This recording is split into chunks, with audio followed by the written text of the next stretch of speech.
Joining me now is Republican Indiana Senator Mike Braun. Senator, great to see you this evening. Thanks so much for joining us. This was a staggering inflation number today, up 9.1% year over year. As you know, and I know, Americans are suffering from rising costs. They're paying now the latest figure, $6,800 more to live, to deal with these expenses on a yearly basis. Now, I ask you this, with a $1 trillion reconciliation plan on the table and new calls for raising taxes on small businesses and many others in this country to help pay for some of it, more spending is not the answer right now to solve the high inflation problem, yet this administration wants to just continue to push forward. How do you respond to that?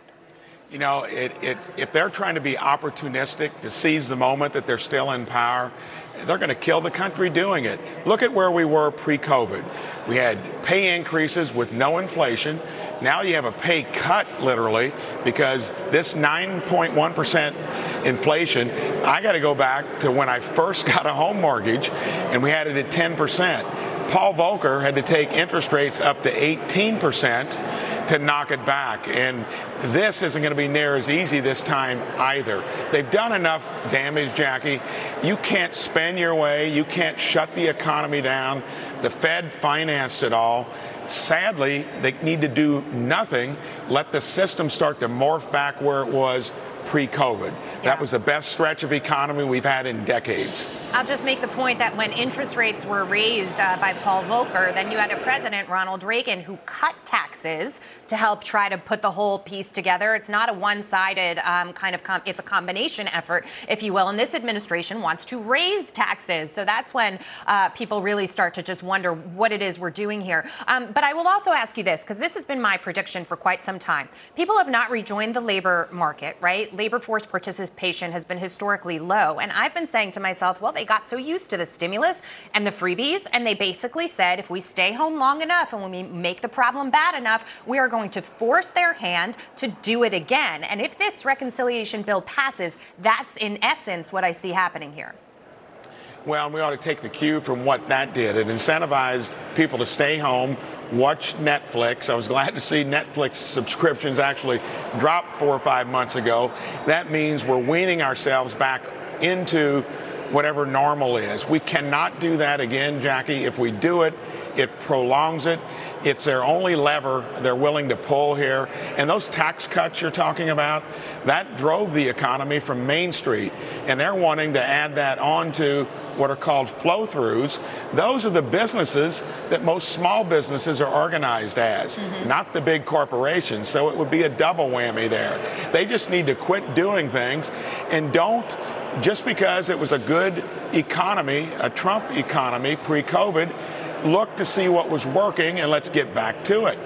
Senator, let me ask you about these numbers specifically, if we can dig into this report for just a moment. 9.1% year over year. Is CPI. The core number, which the administration likes to always point to, was 5.9%. It only ticked down 0.1%. President Biden acknowledged that high inflation is unacceptable. He thinks when he says that, he basically explains it away and that people will forgive him in some way. But having said that, the administration also says the reason that the CPI number was so high is because half of it, according to them, is high energy prices. So then I look at the core number and say, well, if that were true, then core inflation would be moving lower faster, and it's not.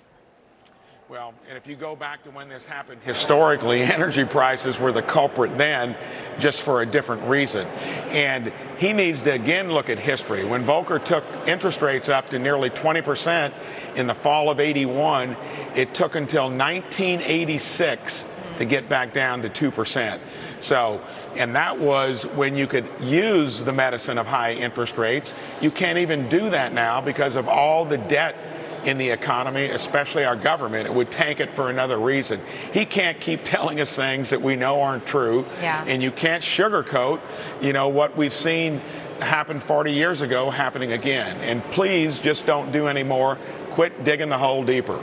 Yeah, and that's a great point. But also, I was watching Neil Cavuto's Fox News show. He had Bob Nardelli on. He made a great point, too. He said, I look at this 9.1% number, And I actually think inflation is higher than that. I think it's closer to 10%. It doesn't account for factors that we see in the grocery store, for example, shrinkflation, right? They didn't necessarily raise the price, but they're giving you less in the package. So there are underlying and outlying elements within this economy as well that aren't even being accounted for. And new estimates suggest that inflation could go higher than 10% or even possibly closer to 11%. I mean, it doesn't feel like they've got a grip on it. Now you've got a Fed who's probably going to have to raise another point. And what you're talking about is when you get into an inflationary mode, like we had from the mid-70s all the way through the mid-80s, people start buying ahead. They start thinking the prices are going to keep going up, and they fuel it. You got things like you talked about, shrinkage. You get less in that package that costs the same or more. All of that is part of what they never thought about when they unleashed it with the biggest fiscal stimulus, the Fed accommodating it, and now we're working through it. The only good news is the economy was strong pre-COVID, and I think that is the thing that's going to get us out of this a little quicker than what it might have 4 decades ago. Senator Braun, really appreciate your time this evening. Thank you so much for joining us. You bet. All right.